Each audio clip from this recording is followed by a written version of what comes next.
बीमारी की वजह से दाढ़ी छोटी करने का हुक्म। क्या बाल गिरने की बीमारी की वजह से दाढ़ी को छोटा किया जा सकता है, जबकि नीयत यह हो कि जब बीमारी दूर हो जाएगी तो दोबारा दाढ़ी को बढ़ा दूंगा? तुफैल अहमद कोहाट से। देखें, दाढ़ी काटना जायज़ नहीं है। अगर आपकी दाढ़ी के बाल खुद ब खुद गिर रहे हो तो वो कुदरत की तरफ से, उसमें आपको गुनाह नहीं मिलेगा। आप ना काटें और इलाज के लिए कोई भी दूसरा ज़रिया इस्तेमाल करें, क्योंकि सिर्फ काटना ही इलाज नहीं है बालों का। बालों के काटे बगैर भी बहुत सारे तरीक़े हैं जो बतौर इलाज के इख्तियार किए जा सकते हैं, तो उन तरीक़ों को आप इख्तियार करें। दूसरे यूट्यूब चैनल की वीडियो से अर्निंग का हुक्म। अगर कोई शख्स किसी दूसरे यूट्यूब चैनल से बयान, हम्द, नात वगैरह या किसी फैक्ट्री की वीडियो डाउनलोड करता है और अपने चैनल पर अपलोड करता है ताकि इसे भी थोड़े पैसे मिल जाएं, तो क्या ये कमाई इसके लिए हलाल होगी या नहीं? इस्माइल साहब लाहौर से पूछते हैं। देखें, जो यूट्यूब पे कमाई होती है ना, वो उस वीडियो की नहीं होती जो आप उस पर चला रहे हैं। लिहाजा वो अगर किसी की वीडियो भी आप इस्तेमाल कर रहे हैं तो उस वीडियो पे आपको नहीं मिलती, एडवर्टाइजमेंट पे मिलती है। तो एडवर्टाइज अगर हराम चीज़ का होगा तो उसकी अर्निंग हराम होगी। अगर हलाल चीज़ का एडवर्टाइज है, कोई शराब का एडवर्टाइज दिया जा रहा है, तो वो पैसे आपके लिए जायज़ नहीं, आपको सदका करने पड़ेंगे।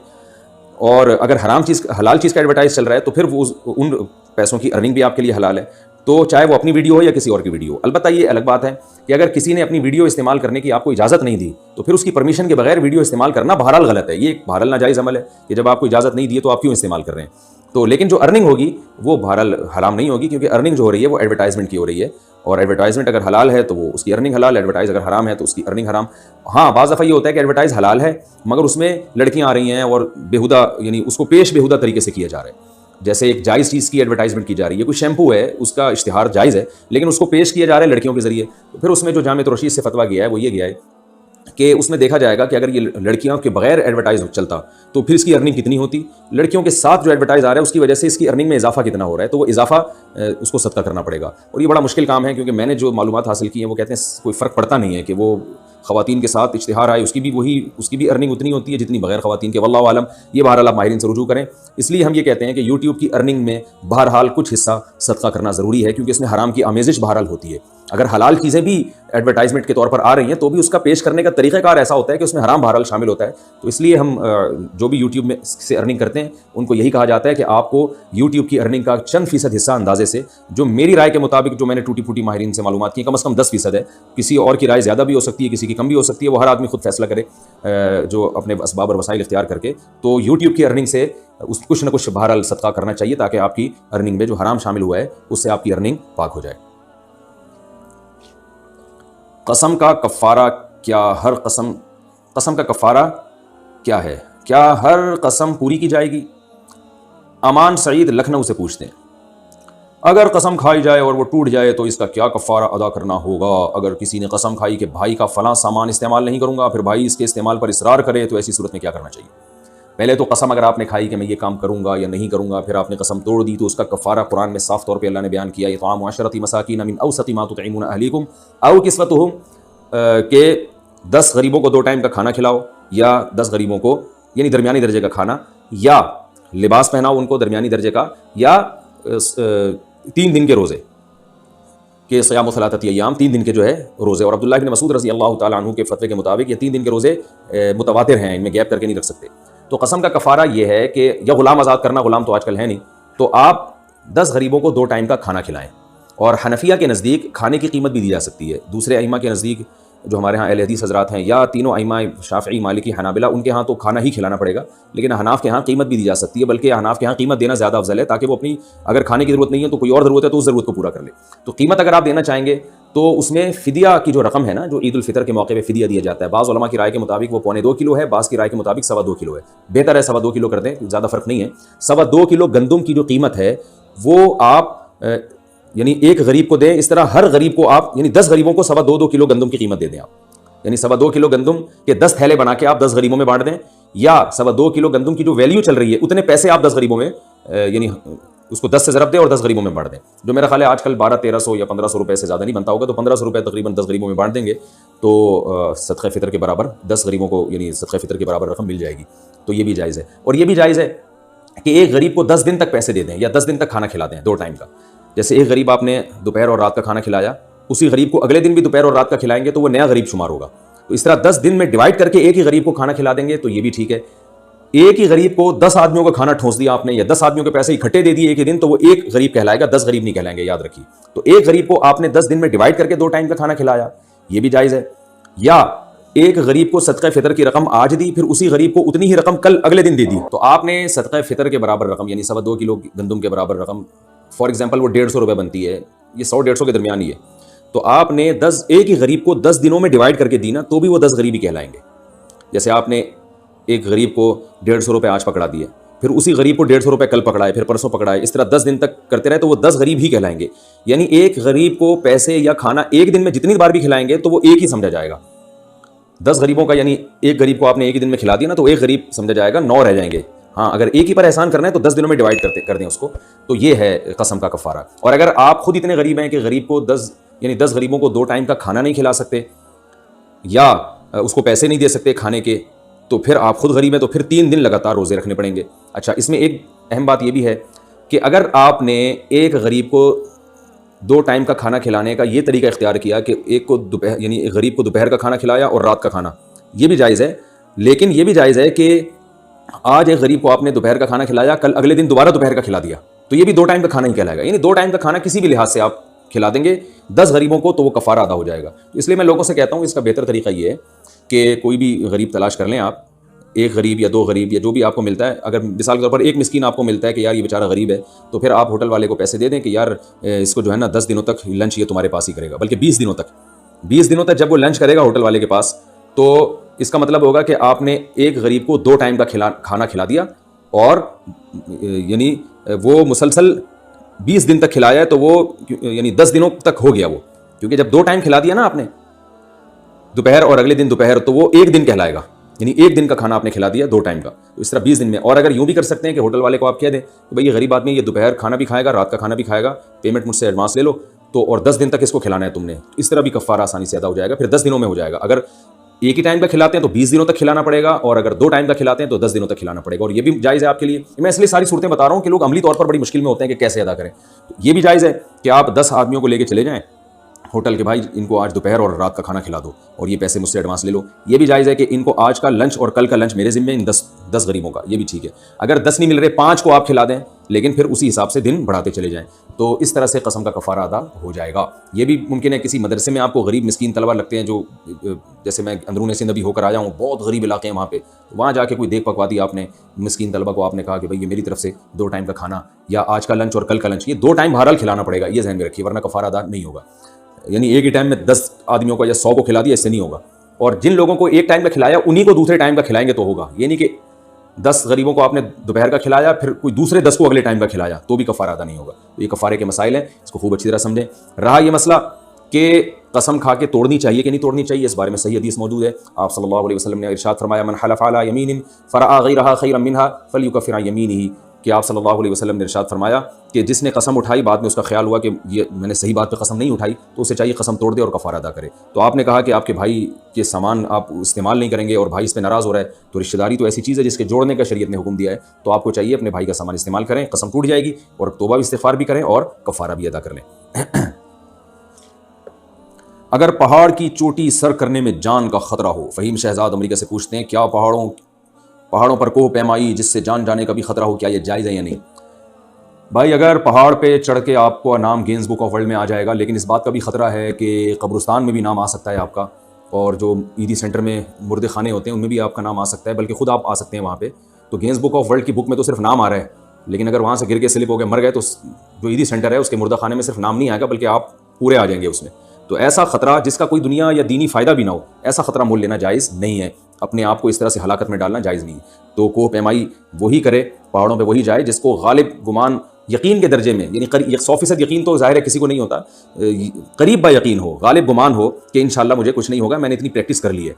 तो अगर उसको एहतमाल है कि मर भी सकता हूँ मैं, और ये एहतमाल ऐसे वहम के दर्जे में ना हो बल्कि इस पर भी कुछ क़राइन मौजूद हों, तो फिर ऐसी सूरत में ये काम सिर्फ अंग्रेज़ों को करने दें, क्योंकि उनका आखिरत पर ईमान नहीं है। वो तो हर काम करते हैं, उसमें मर भी जाएँ तो वो कहते हैं कुछ नहीं, चलो यार जीत गए तो पार हो जाएंगे, गिनीज़ बुक ऑफ वर्ल्ड में नाम आ जाएगा, इनाम मिल जाएगा, शोहरत हो जाएगी, मर गए तो कोई बात नहीं।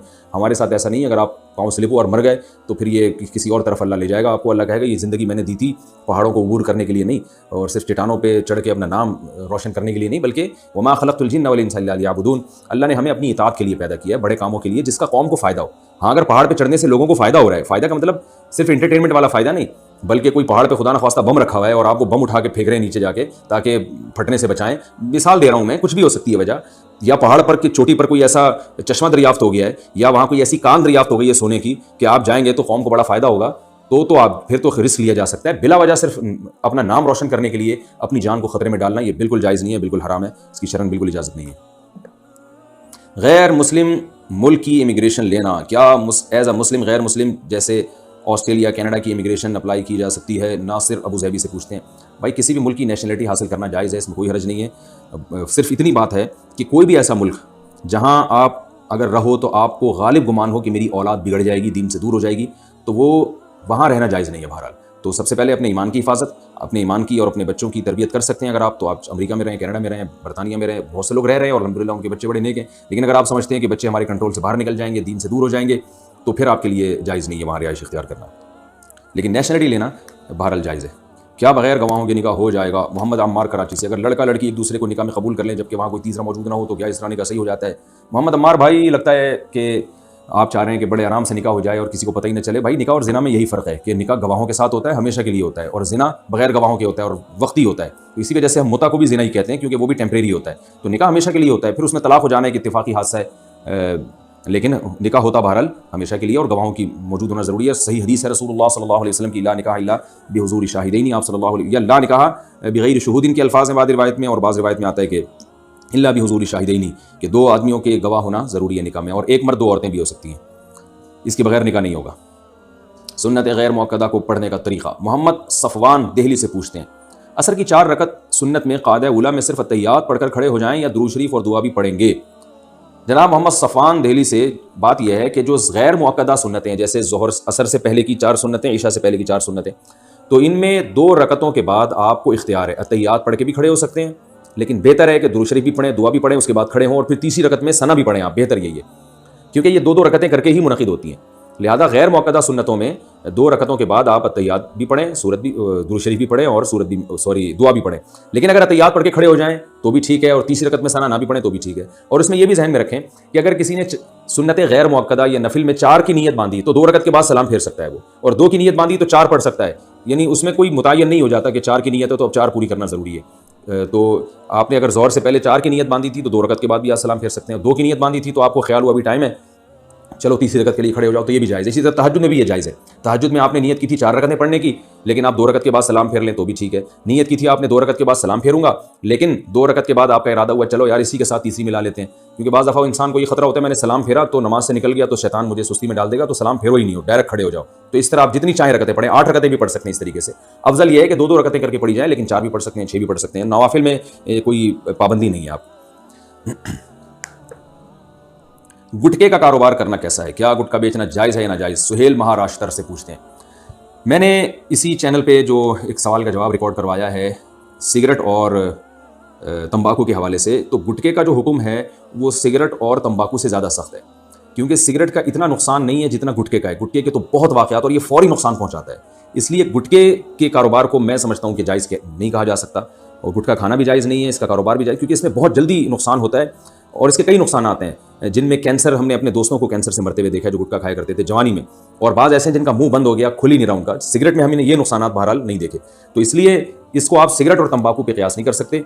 लेकिन बहरहाल इस तरह हराम नहीं है जैसे शराब हराम होती है, तो नाजायज़ बहरहाल है गुटखे का काम भी, और इसका ज़रर बिल्कुल बैयन है, वाज़ेह नुकसान है और नज़र आता है। और एक चीज़ ये है कि इसमें बदबू बहुत ज़्यादा है। आप सल्लल्लाहु अलैहि वसल्लम ने कच्चा प्याज खा के मस्जिद में आने से मना किया, तो सिगरेट और तंबाकू की बू को जल्दी ज़ाइल किया जा सकता है, लेकिन गुटखे की बू जल्दी ज़ाइल नहीं होती और देखने में बहुत कराहत महसूस होती है, जबकि ईज़ाए मुस्लिम भी इस्लाम में नाजायज़ है। आप सल्लल्लाहु अलैहि वसल्लम दांतों की सफाई का बेइंतहा एहतमाम किया करते थे, तो दांत को इतना गंदा कर देना कि देखने में ऐसा लगे जैसे इसने कोई गंदगी खाई हुई है। जैसे गुटके वालों का आप मुंह देखें, जब उनके मुंह में खास तौर पर गुटखा होता है उल्टी आ रही होती है इंसान को, तो ऐसा काम जिससे मुसलमान को तकलीफ हो ये भी नाजायज़ है। लिहाजा हम समझते हैं कि गुटके का काम जायज़ नहीं है, लेकिन आप इस बारे में दूसरे उलमा से भी रब्ता कर सकते हैं, उनसे भी रुजू कर सकते हैं।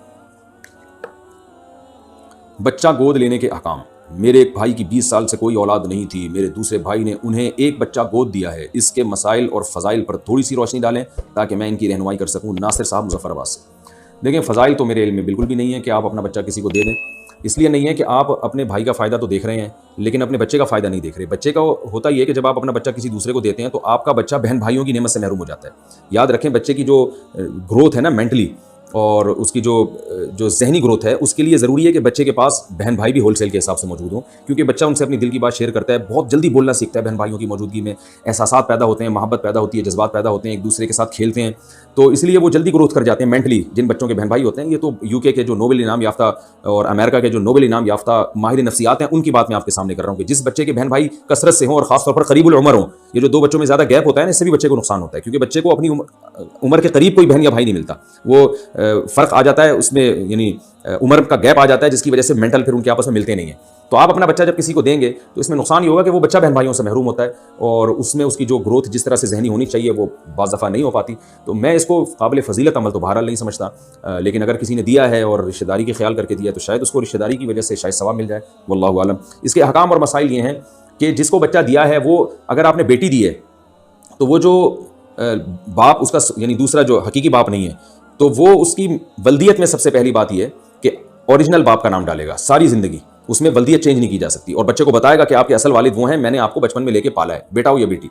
दूसरी बात, अगर वो बेटी है तो उसका इससे पर्दा होगा, जिस जो गार्जियन है इसका, जो सरपरस्त बना है, जवान होगी तो पर्दा करना पड़ेगा उस बेटी को। और बेटा है तो जो माँ बनी है अभी, जो नेचुरल माँ यानी हकीकी माँ नहीं है बल्कि उसने माँ बन के पाला है, तो वो माँ उससे फिर पर्दा करेगी। हाँ, ये तरीका है कि छोटे बच्चे को 2 साल से पहले अगर लड़का है तो लड़की बीवी अपनी फीड करा दे, या अपनी नहीं करा सकती उसकी चूंकि औलाद नहीं है तो अपनी किसी बहन से फीड करा दे, ताकि ये जब बहन से फीड कराएगी तो ये रज़ाई तौर पर माँ बन जाएगी। रज़ाई जब माँ बन जाएगी तो ये जो शौहर है इसका, ये रज़ाई बाप बन जाएगा, तो पर्दा खत्म हो जाएगा। और अगर लड़की है तो शौहर, यानी जो उस खातून का शौहर है, उस बच्ची को अपने किसी बहन से फीड करा दे, ताकि ये जो है उस बच्ची का रज़ाई मामू बन जाए। जब मामू बन जाएगा तो इसका बच्ची से पर्दा नहीं रहेगा। तो इस तरह से पर्दे के हकाम में आसानी पैदा की जा सकती है, अदरवाइज़ इनको बड़ा होकर पर्दा करना पड़ेगा। विरासत में इनका कोई हक नहीं होगा, क्योंकि विरासत हकीकी बाप और हकीकी माँ से मिलती है। अलबत्ता ज़िंदगी में कुछ देना चाहें अपनी खुशी से तो दें, और हैंड ओवर भी कर दें, तो फिर वो दिया जा सकता है। नासिर साहब।